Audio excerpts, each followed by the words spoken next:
तो सुद्धा सरांचा प्रकाशित आहे.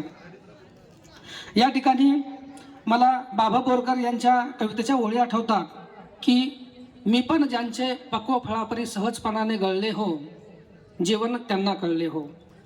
ज्यांचा मीपणा गळून पडलेला असेल त्यांना जीवन कळतं. अशा पद्धतीचंच मार्गदर्शन माननीय गणेश शिंदे सर आपल्या या जीवन सुंदर आहे या व्याख्यानाच्या माध्यमातून करतात. वामनराव पै असं म्हणतात की जीवन जगणे ही एक कला आहे. जीवन जगणे ही एक कला आहे आणि ती आत्मसात करणारा हा खरा कलावंत असतो. जीवन जगण्याची कला आत्मसात केलेलं एक व्यक्तिमत्व या ठिकाणी आपल्याला उपस्थित आहेत. अध्यात्म, साहित्य, प्रेरणा, समाधान, स्वाभिमान, राष्ट्राभिमान, स्वरूप, विश्वरूप अशा अनेकविध गोष्टी समाविष्ट असलेलं एक अष्टपैलू व्यक्तिमत्व या ठिकाणी उपस्थित आहेत. असं म्हटलं जातं की श्रोता आणि वक्ता यांच्यामध्ये आपण दुवा म्हणून काम केलं पाहिजे. काल आदरणीय डॉक्टर भगवान खरात साहेबांनी सांगितलं होतं की वक्ता आणि श्रोता याच्यामध्ये आपण दुवा म्हणून काम करावं. त्यामुळे या ठिकाणी अडथळा म्हणून पातक न घेता आपल्या दोघांमधला वक्ता आणि श्रोतांमधला दुवा होण्याचं पुण्य मला या ठिकाणी घ्यावंसं वाटतं.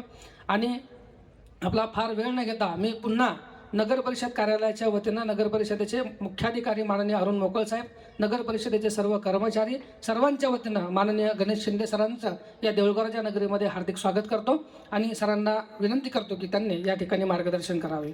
मान्यवर.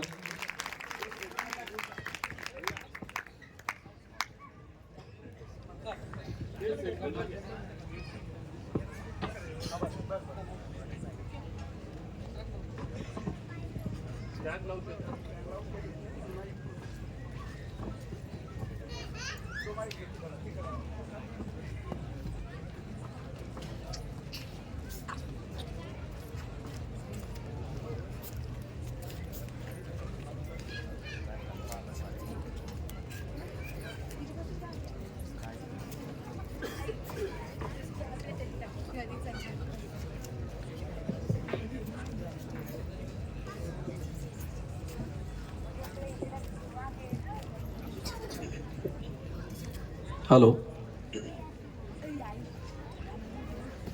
हॅलो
देऊळगाव राजा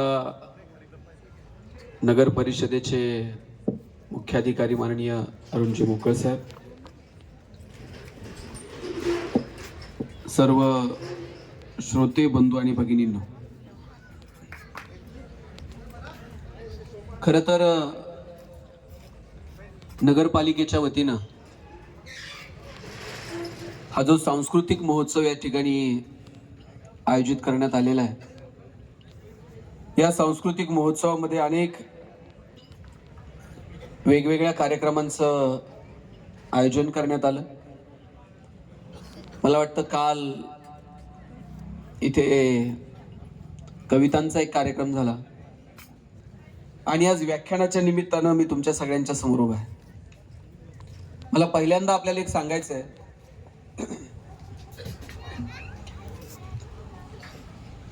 व्याख्यान म्हटलं की तुम्हाला असं वाटेल की आता आम्हाला फार काही असा उपदेश केला जाईल, तुम्ही हे करा, तुम्ही ते करू नका, तुम्ही हे केलं पाहिजे, ते करायला नको. असा उपदेश वगैरे द्यायला मी इथं खरं तर आलेलो नाहीये. माझी प्रांजळ अपेक्षा आहे 2-5 गोष्टी, काही अनुभव मी तुमच्या सोबत शेअर करावेत आणि आपण सगळ्यांनी एकत्रित काही गोष्टींच्या परिवर्तनासाठी प्रयत्न करावेत. असं काही मार्गदर्शन हल्ली ऐकायची कुणाला फारशी सवय उरलेली नाही आणि म्हणून मीही हल्ली त्या फंदात पडत नाही. आणि मला असं नेहमी वाटतं सीओ साहेब की मार्गदर्शन करणं हा माझा अजून अधिकार नाही.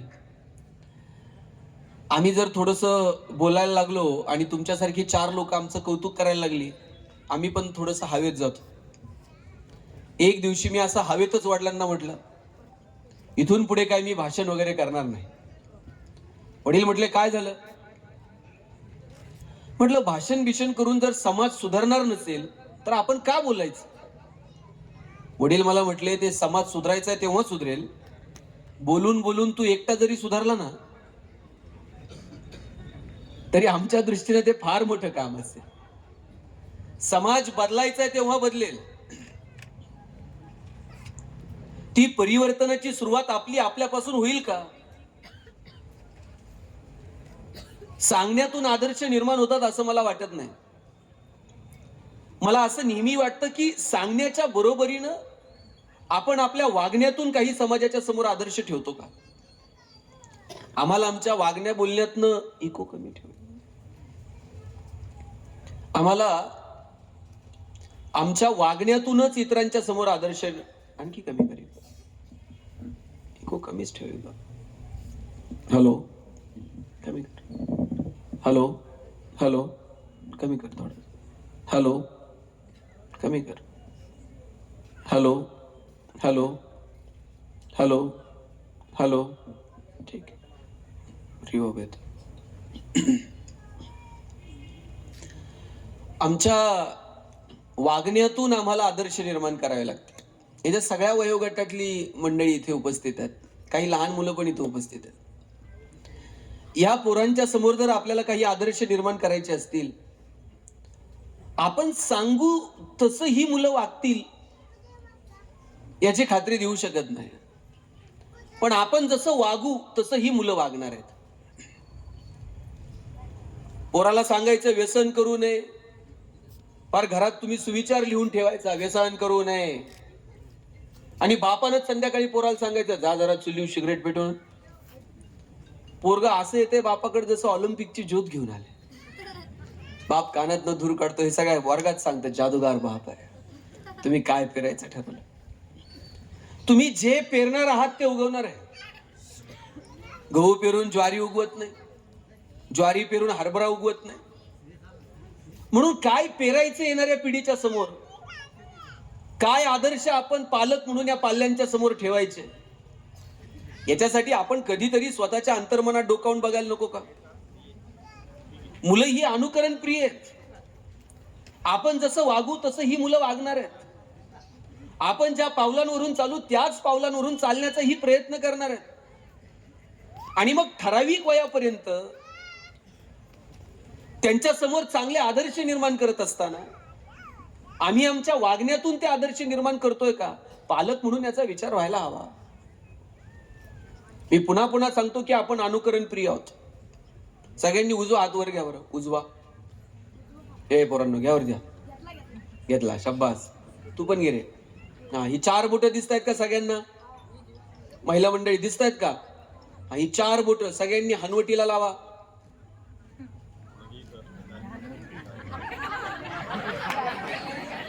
साहेब ही हनवटी होय. तुम्ही कपाळाला काय हात लावला? घ्या हात खाली. हा यांनी लावला बरं का. तुम्ही कपाळाला का लावलं सगळ्यांनी हात? तुम्ही लावला म्हणून आम्ही लावला. आपण अनुकरण प्रिय आहोत. आणि आतापर्यंत साहेब हेच चाललंय. आपण हो मध्ये हो मिसळत आलो पण चिकित्सा केली नाही. कुणीतरी सांगतंय ते आपल्या हिताचं आहे का, ते बरोबर आहे का, खरं आहे का, खोटं आहे का, चांगलं आहे का, वाईट आहे का, याची कोणतीही चिकित्सा न करता कुणी सांगितलं आता इकडे आनंद आहे आम्ही तिकडे पळालो. नाही नाही आता इकडे पळून बघा इकडे सुख आहे आम्ही तिकडे पळालो. आम्ही फक्त हो मध्ये हो मिसळत आलो आणि त्याचे दुष्परिणाम आतापर्यंत आपल्याला भोगावे लागले. म्हणून नाही म्हणायला शिका, चिकित्सा करायला शिका. खरं खोटं चांगलं वाईट ताहून सुलाखून बघा आणि पटलं हिताचं असेल तर त्या मार्गावरती चालण्याचा प्रयत्न करा. पण निवळ कुणाच्याही हो मध्ये हो मिसळू नका. मी पुण्यामध्ये जिथे राहतो त्या बिल्डिंगच्या खाली एक छोटस गार्डन आहे. त्या गार्डन मध्ये एक आजी आणि तिच्या 4 मैत्रिणी रोज गप्पा मारत बसलेल्या असतात. मी तिथूनच जातो. एक दिवशी आजीनं मला हटकलं, मला म्हटली, गणेश तू ते कपड्याचं दुकान सुरू केलंय, चांगलं चाललंय ना? साहेब माझं कोणतंच कपड्याचं दुकान नाही. मी काय करायला पाहिजे होतं? मी तिथे थांबायला पाहिजे होतं, आजीला सांगायला पाहिजे होतं, आजी तुझा काहीतरी गैरसमज होतोय, माझं कोणतंच कपड्याचं दुकान नाहीये. पण आपल्याला सवय लागलीये चिकित्सा करायची नाही, हो मध्ये हो मिसळायचं आणि पुढे निघायचं. आजीने विचारलं, गणेश कपड्याचं दुकान कसं आहे? मी म्हटलं 1 नंबर. आजी दुसऱ्या दिवशी परत भेटली. आजीनं परत विचारलं, गणेश तू ते भांड्याचं दुकान सुरू केलंय? म्हटलं एकदम जोरात. आजी रोज नवीन धंदा शोधून काढायची. मी पण हो मध्ये हो मिसळायचो आणि पुढे निघायचो.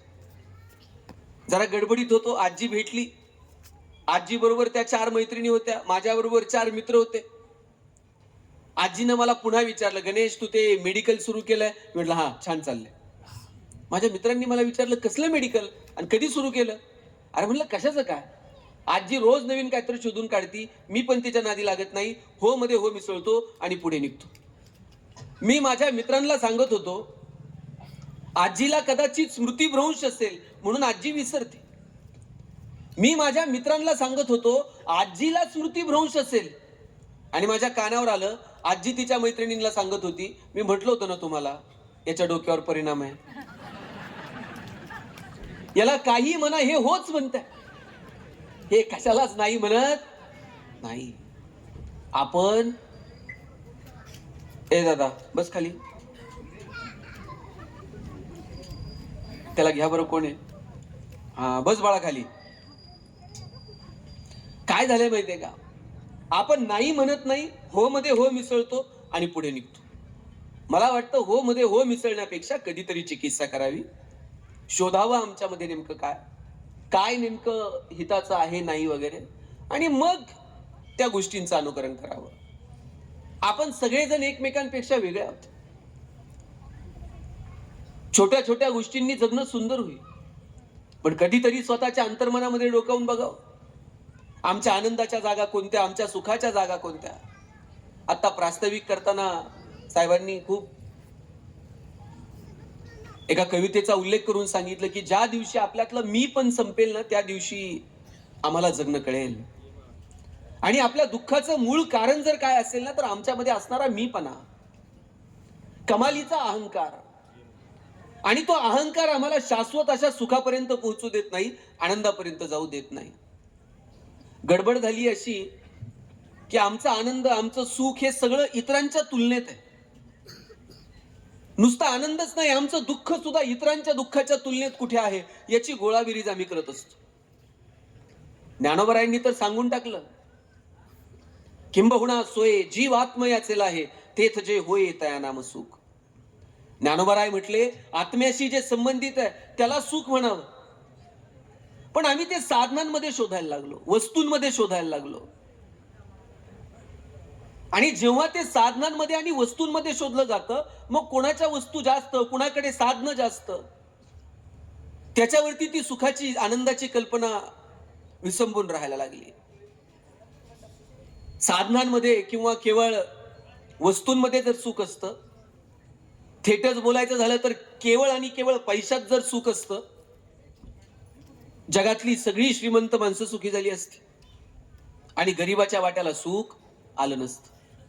आपल्या शेजारी एक भूतानसारखा देश आहे, त्यांनी समाधानाचा निर्देशांक जाहीर केला आणि सगळं जग डोळे विस्फारून सांगत होतं की आम्ही एवढी प्रगती केली, आम्ही इथे आहोत. आणि त्यावेळेला भूतान जगाला सांगत होतं, आमच्याकडे चमचमीत रस्ते नाहीत, आमच्याकडे चकचकीत मॉल नाहीत, पण जगात आम्ही सगळ्यात समाधानी आहोत. एक तर दिवस असा येणार आहे की आपल्याला आपली सगळ्यांची प्रगती ही समाधानाच्या पातळीवरती जाऊन मोजावी लागणार आहे. आम्ही समाधानी आहोत का? आणि हे समाधान कुठल्या बाजारामध्ये विकत मिळतं? हे कुठे कुठे विकत मिळत नाही, ते तुमच्या मनाशी संबंधित असणारी गोष्ट आहे. आणि म्हणून ज्ञानोबरायांनी सांगितलं, किंबहुना सोये जीव आत्मयाचे आहे, तेथ जे होये तया नाम सुख. आम्ही साधनांमध्ये शोधत बसलो. आम्हाला वाटलं हे मिळवल्यावर तर आनंद मिळेल, ते मिळवल्यानंतर तर आनंद मिळेल. आणि फार टप्प्यानं पुढे गेल्यानंतर कळलं की अरे इथे तर नाहीच आहे, आम्ही फक्त आत डोकवायला विसरलो. आमच्या आजोबा आम्हाला एक गोष्ट सांगायचे दगड फोडायची. दगड फोडायचा रस्त्याचं काम सुरू असताना, आयुष्यभर दगड फोडत राहिला. आणि आयुष्याच्या एका वळणावर त्याला देव प्रसन्न झाला आणि देवानं त्याला विचारलं, तुला काय मागायचं ते माग. दगड फोड्या म्हटला, मी आयुष्यभर दगड फोडत राहिलो, 1 रुपया कधी गाठीला बांधता आला नाही. इथं जमीन जर घ्यायची म्हणलं तर लाखानं पैसे मोजावे लागतात. माणसाला किंमत नाही तेवढी, म्हणला गुंठावर जमीनला किंमत आहे. देवा, माणूस बनवण्यापेक्षा तुम्हाला जर जमीन बनवलं असतं ना तरी मला किंमत असते. देव म्हणला, जमीन व्हायचंय, तथास्तु. दगड फोड्याचं रूपांतर जमिनीमध्ये झालं. सूर्य आला, छान छान वाटत होतं. सूर्याची कोवळी किरण अशी जमिनीवरती आली. पण सूर्य जसा जसा माथ्यावर यायला लागला, याला कळलं जमीन तापायला लागलीये, अंगाची लाही लाही व्हायला लागली. अरे म्हणला, ही जमीन कसली सुखी, हे सूर्य सगळ्यात सुखी. म्हणला, देवा जरा सूर्य बनवता येते का बघ. तथास्तु. जमिनीचं रूपांतर सूर्यामध्ये झालं. सूर्याला एक छोटासा ढग आडवा आला आणि ढग आल्याबरोबर सूर्याची किरण अशी जमिनीवरती पोहोचेनाशी झाली. म्हणला, खरा ताकदवर तर ढग आहे. पाऊस पाडतोय, घरं पाडतोय, झाडं कोलमडतात, सगळ्यात ताकदवर ढग आहे. जरा ढग बनवता येते का. सूर्याचं रूपांतर ढगात झालं. ढगापासून पाऊस पडायला लागला, घरं पडायला लागली, झाडं कोलमडायला लागली. छान वाटत होतं ढग बनून. पण लांब डोंगरावरती एक मोठा दगड होता आणि तो किंचितसाही हलायला तयार नव्हता. म्हणला, देवा, या जगात सगळ्यात जर सुखी कोण असेल तर ते दगड आहे. किंचितसाही हलायला तयार नाही, जरा दगड बनवता येते का बघ. तथास्तु. रूपांतर दगडात झालं. 1-2-4 दिवस त्या दगडाची स्थिरता अनुभवली आणि 2-4 दिवसांनी एक म्हातारा दगड फोड्या डोंगरावरती चालत आला. जोरात घनाचे गाव घालत दगड फोडायला सुरुवात केली. आणि हे म्हटलं, हे दगड कसला सुखी आलाय. म्हणला, ह्या म्हाताऱ्याने एवढा मोठा दगड फोडला, या जगात जर सगळ्यात सुखी जर कोण असेल ना, म्हणला दगड फोड्या, जरा दगड फोड्या बनवता येते का. देवानं तथास्तु म्हटलं आणि दगडाचं रूपांतर पुन्हा दगड फोड्यात झालं. आणि सुरुवात कुठून झाली. सुख सुख म्हणता म्हणता सगळं आयुष्य संपून गेलं. पण नेमकं ते कुठे सापडतं हे मात्र कळलं नाही. आणि म्हणून ज्ञानोबरायांनी सुद्धा सांगितलं की बाबांनो, आत्म्याशी जे संबंधित आहे ना त्याला सुख म्हणावं. ते इकडे तिकडे बाहेर दुकानात, मॉलमध्ये इकडे तिकडे नाही मिळणार. आम्हाला ते आमच्या आत शोधावं लागेल. छोट्या छोट्या गोष्टींचा आनंद घ्यावा लागेल. साध्या साध्या गोष्टींना जरा जवळून बघावं लागेल. एकमेकांच्या सुखदुःखात सहभागी व्हावं लागेल. माणूस म्हणून आम्हाला एकमेकाचा आनंद समजून घ्यावा लागेल. आमच्या आनंदाच्या सुखाच्या जागा कोणत्या हे प्रश्न कधीतरी स्वतःला विचारावे लागतील. हल्ली आमचा आनंदही आमचा राहिलेला नाही आणि आमचं दुःखही आमचं राहिलेलं नाही. मी मगाशी जसं म्हटलं ते इतरांच्या क्रियेप्रतिक्रियेवरती अवलंबून आहे. मी साधं उदाहरण सांगतो. ताई, तुम्ही जर बाजारात गेलात आणि तुमचे 100 रुपये हरवले, किती वाईट वाटतं बरं तुम्हाला. 8 दिवस तुम्हाला करमत नाही 100 रुपये हरवले तर. तुम्ही गल्लीतल्या सगळ्या बायका गोळा करून त्यांना चहा पाजून सांगणार, बाई बाजारात गेलते, 100 पडले, कसे साठवले होते माझं मला माहित, परवा शर्ट धुताना त्यांच्या खिशात 50 सापडले होते, असं करून करून कुठं आत्ता 100 झालते. बरं, एवढं म्हणून थांबत नाही, पुढं म्हणणार, कुणाला सापडले असले तर सापडू, त्याला पचायचेच नाही. केवढं दुःख आहे बरं हे. बरं, हे दुःख फार वेळ नाही बरं का. त्यातल्या एखाद्या मैत्रिणीने फक्त म्हणलं पाहिजे, बाई तुझे तर 100 गेले, परवा माझे 500 गेले का. हिला इतकं बरं वाटतं. आपले तर 100 गेले, हिचे 500 गेले, जाऊ दे बरं. आपला आनंदही आपला राहिलेला नाही आणि आपलं दुःखही आपलं राहिलेलं नाही. ज्ञानोबरायांनी प्रतिज्ञा घेतली, अवघाची संसार सुखाचा करीना, आनंदे भरीन तिन्ही लोका. ज्ञानोबराय म्हणतात, अवघाची संसार आणि 3ही लोकांना मी आनंदानं भरून टाकेल. आणि हे कोण म्हणतं. ज्यांच्या वाट्याला सुख येऊ नये याची समाजानं काळजी घेतली, ज्यांना आनंद मिळू नये याच्यासाठी समाज धडपडत होता, आणि त्या समाजाविषयी व्यक्त होण्याची वेळ आली तर ज्ञानोबाराय म्हटले अवघाची संसार सुखाचा करीन. मागायची वेळ आली भगवंताकडं तर ज्ञानोबा म्हटले जो जे वांछील तो त्याला हो प्राणीजा. काय मनाचा मोठेपणा आहे. साधू संतांच्या ठाई जो मनाचा मोठेपणा आहे त्यातला किंचितचा जरी मनाचा मोठेपणा आमच्या ठाई आला तर आपल्या सगळ्यांचं जगणं सुंदर होऊन जाईल. ज्ञानोबाराय म्हणतात ज्याला ज्याला जे जे हवंय ते मिळू दे.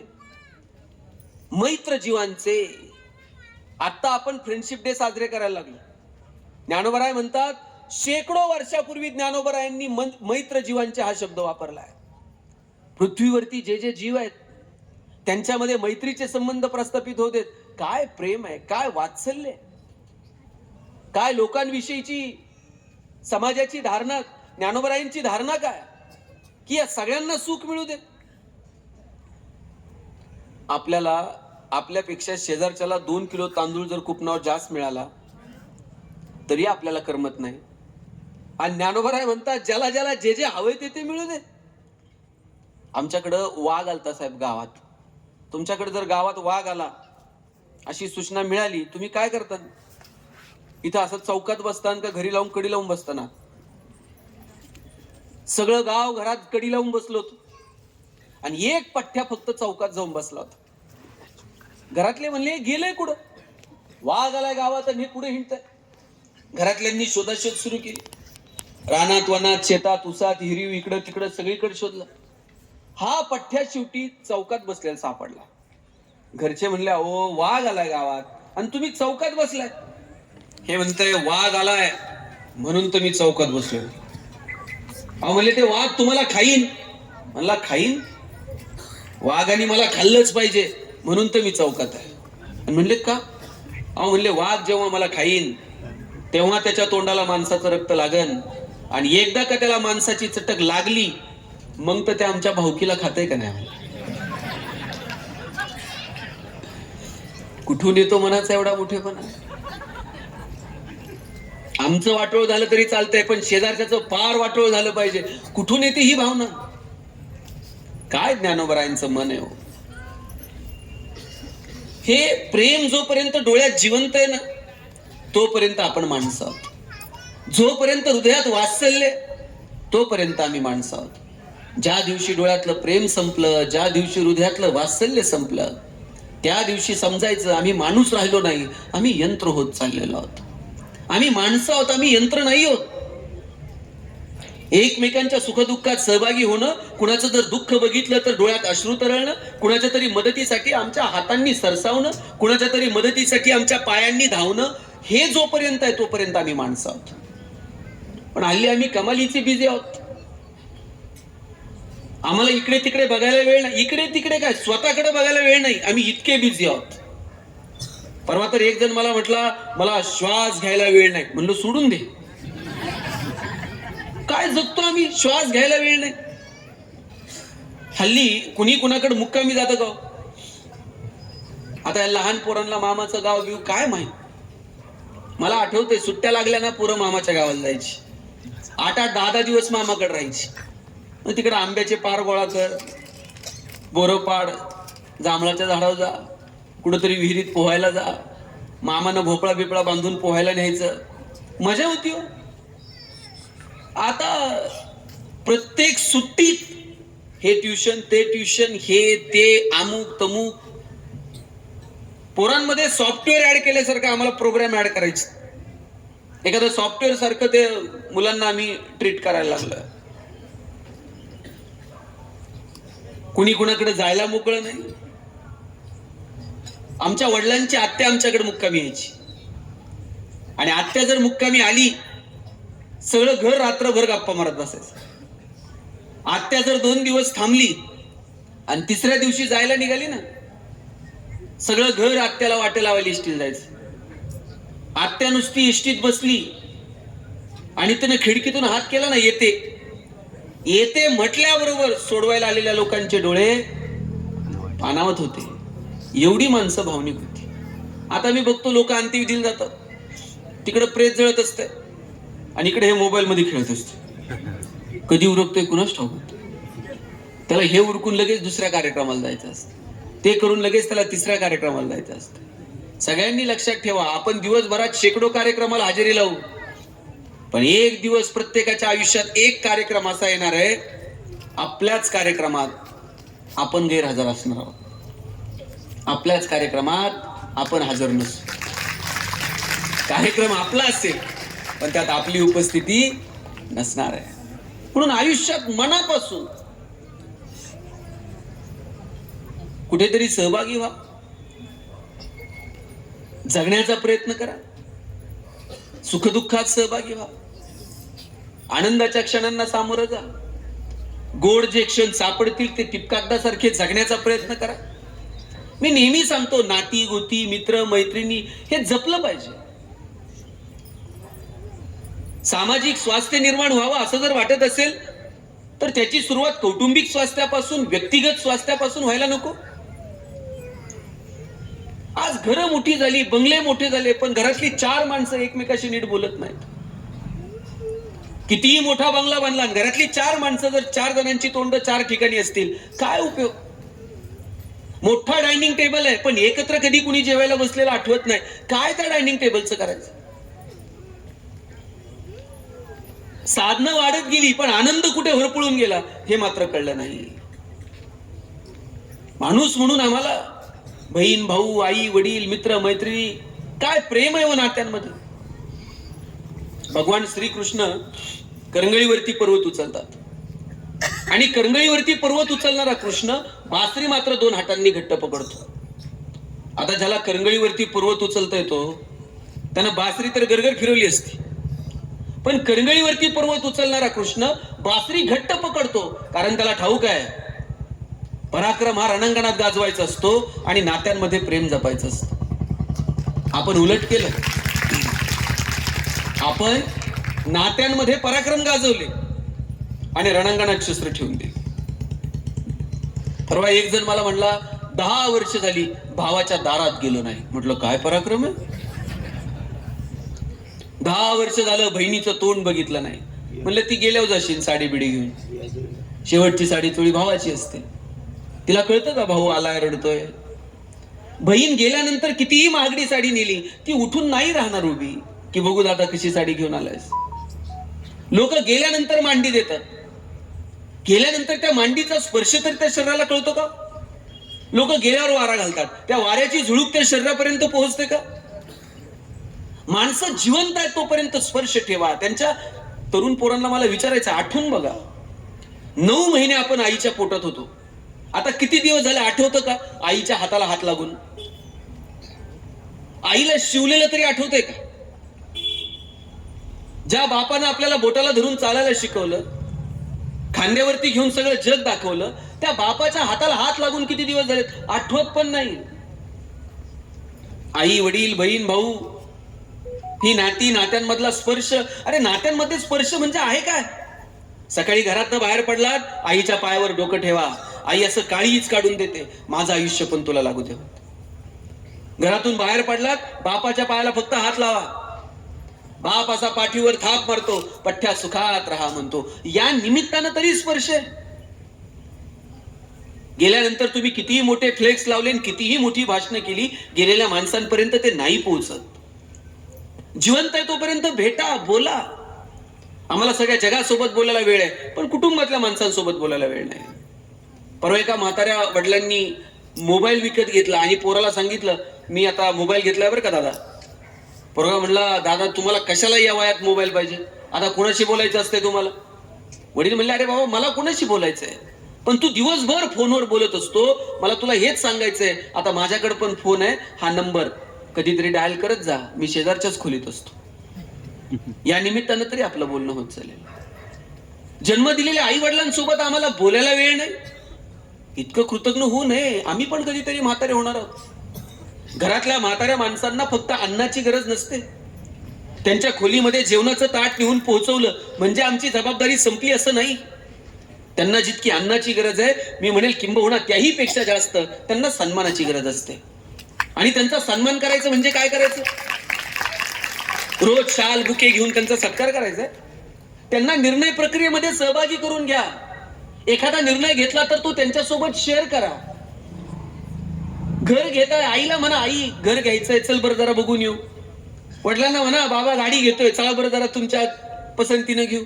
अरे किमान म्हणा तर. तुम्ही जे काही यश मिळवताय ना, त्या यशाचा आनंद तुमच्या आईला तुमच्या वडिलांना जितका आहे तो क्वचितच इतर कुणाला असेल. फार मोजकी माणसं आहेत साहेब की ज्यांना आपल्या यशाचा आनंद होतो. नाहीतर बाकी सगळीकडे दाखवण्याच्या गोष्टी आहेत.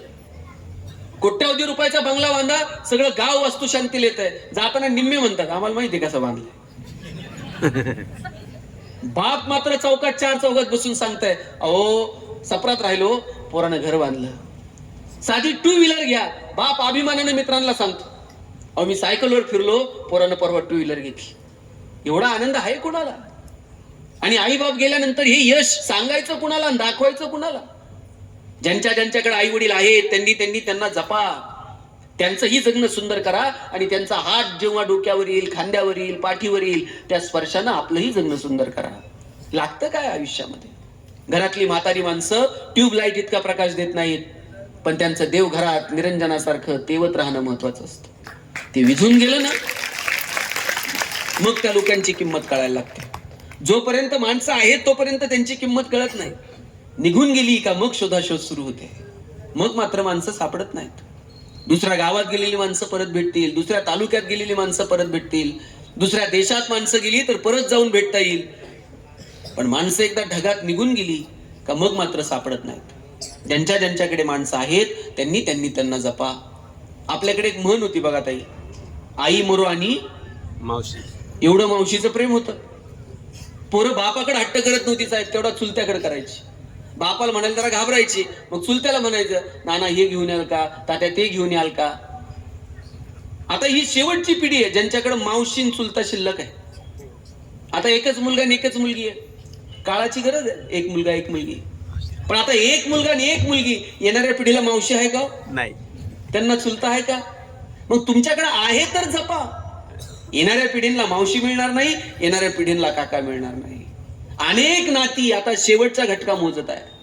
आणि म्हणून ज्यांच्याकडे ही नाती आहेत त्यांनी त्या नात्यांचा आनंद घ्यावा. इथं अनेक महिला आहेत, तरुण मुली पण आहेत इथे. मला सांगा, रोज तुम्हाला आईसोबत बोलायचं असतंय, दिवसभरात काय झालं ते सगळं आईला सांगायचं असतंय. पण कधी कधी आई एक काळीच पिळवटून टाकणारं वाक्य बोलते. त्या वाक्याकडे आपलं लक्ष असलं पाहिजे.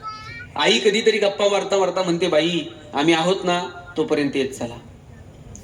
जेव्हा आई असं म्हणाल आम्ही आहोत तोपर्यंत येत चला, तेव्हा हातातली कामं बाजूला ठेवा आणि भेटून घ्या. किती प्रेम आहे तुमच्या आईचं तुमच्या. पोरगी माहेरी येणार असं कळल्याबरोबर दिवसभर तिची नजर त्या वाटेकडे असते. तुम्ही उमऱ्यात जायला उशीर, म्हातारी पटकन पळत येते, गालावरून हात फिरवते, बोट मोडते, भाकरीचा तुकडा वळून टाकते, पाणी वळून टाकते. आणि 2 दिवस जर तुम्ही थांबलात आणि तिसऱ्या दिवशी जायला निघालात, तुमच्या आईनं तुमची पिशवी कधी रिकामी पाठवली का? तुमची आई तुमची पिशवी कधीच रिकामी पाठवत नाही. सासरी मिळत नाही का? सासरी सगळं मिळतं, पण पुरीला वाटतं आईची पिशवी कधी रिकामी जाऊ नये. कमीच एवढं प्रेम तुमच्यावर कोण करेल मला सांग. बहिणाबाई चौधरी असं दारात दळत बसलेल्या होत्या. एक वाटसरू तिथून चाललेला होता. त्या वाटसरूला बहिणाबाई म्हटल्या जेवण करून जा. त्याला जेवायला 2 घास वाढले. आणि जेवता जेवता बहिणाबाई त्या वाटसरूला संसारातलं दुःख सांगत होत्या. ते सगळं दुःख ऐकलं आणि वाटसरू म्हणला आई एवढं जर दुःख तुझ्या आयुष्यात आहे तर तू इथं नांदते का, इथं राहते का? बहिणाबाई म्हटल्या लेकीच्या माहेरासाठी आई सासरी नांदते. माझी पोरगी जर माहेरी आली तर तिला माहेर पाहिजे, म्हणून मला इथं नांदावं लागतं कितीही दुःख असलं तरी. तुमचं माहेर कुठपर्यंत माहितीये? जोपर्यंत माहेरात आई येतोपर्यंत. आई तुमची पिशवी कधी रिकामी पाठवत नाही. शेंगा घेऊन जा, वांगे घेऊन जा, भाजी घेऊन जा, दूध घेऊन जा, पापड करून ठेवले, लोणचं करून ठेवलंय. काय काय प्रेम आहे. इथं अनेक तरुण मुलं आहेत. आपलं बालपण कधी संपतं माहितीये? कुणी म्हणेल शाळेत गेल्यावर संपतं, कुणी म्हणेल कॉलेजला गेल्यावर संपतं. मी म्हणतो तुम्ही म्हातारे झालात ना तरी तुमचं बालपण संपत नाही. बालपण तेव्हा संपतं जेव्हा आई जाते. आई गेली का समजायचं आपलं बालपण संपलं. आता आपण मोठे झालो. ज्यांच्याकडे आई आहे त्यांनी तिच्याशी बोला. कित्येकांचं काही महिन्यांपासून बोलणं झालेलं नसेल, घरी गेल्यानंतर एक कॉल करा, जवळ असेल तर बोला. कधीतरी आईला म्हणा, आई तुझ्यामुळे जग बघायला मिळालं. कधीतरी वडिलांना म्हणा, बाबा तुम्ही लहानाचं मोठं केलं. कधीतरी बहिणीला म्हणा, तुझा आधार वाटतो. भावाला म्हणा, तुझा आधार वाटतो. हे व्यक्त व्हा. हे प्रेम कधीतरी शब्दातून, कधी शब्दाविना आम्हाला व्यक्त करता आलं पाहिजे, बोलता आलं पाहिजे. वडिलांचं तर एवढं प्रेम असतं पुरीवर, माझा दावा आहे बरं का. वडिलांचं मुलावर जेवढं प्रेम असतं ना, त्याच्यात थोडं तरी जास्त प्रेम बापाचं त्याच्या मुलीवर असतं. मुलानं जर वडिलांना काही मागितलं, वडील म्हणतील 2 दिवस थांब, पगार होते मग बघू. पुरीनं काही मागायला उशीर, बापाला असं वाटतंय कधी निघून देईल आणि कधी नाही. बापाला माहित असतं 4 दिवस चिमणीसारखी थुई नाचल आणि एक दिवशी घुरकन उडून जाईल. जोपर्यंत आपल्या घरात आहे तोपर्यंत तिचे सगळे हट्ट पुरवायचे हे वडिलांनी ठरवून घेतलेलं असतं. ज्या दिवशी मुलगी जन्माला येते ना, बाप कितीही गरीब असो किंवा श्रीमंत असो, ज्या दिवशी मुलगी जन्माला येते त्या दिवशी बापाच्या मनात 2 विचार चमकून जातात. एक मुलीचं शिक्षण आणि दुसरं मुलीचं लग्न. एक रुपया बाप बाजूला काढून ठेवत असतो. बाप स्वतः फाटलेली तुटलेली चप्पल घालेल, पण पोरीला मात्र शाळेत जायला चांगले शूज घेऊन देईल. बाप फाटलेलं बनियन घालेल, पण पोरीला मात्र कॉलेजला जायला चांगला ड्रेस घेऊन देईल. बाप सायकलवर कामाला जाईल MIDC, पण पोरीला मात्र कॉलेजला जायला गाडी घेऊन देईल, बसचा पास काढून देईल, हॉस्टेलची फी भरल. कोण प्रेम करतं एवढं तुमच्यावर? 10 मिनिट जर कॉलेजमधून पोरीला यायला उशीर झाला, बापाच्या काळजाचा ठेका चुकतो. 10 मिनिटात 10 वेळा आईला विचारतंय कुठपर्यंत आली बघ ग, फोन तर लाव ग. पोरीच्या लग्नात तर बाप असा फेटा बिटा घालून मिरवत असतो. दिवस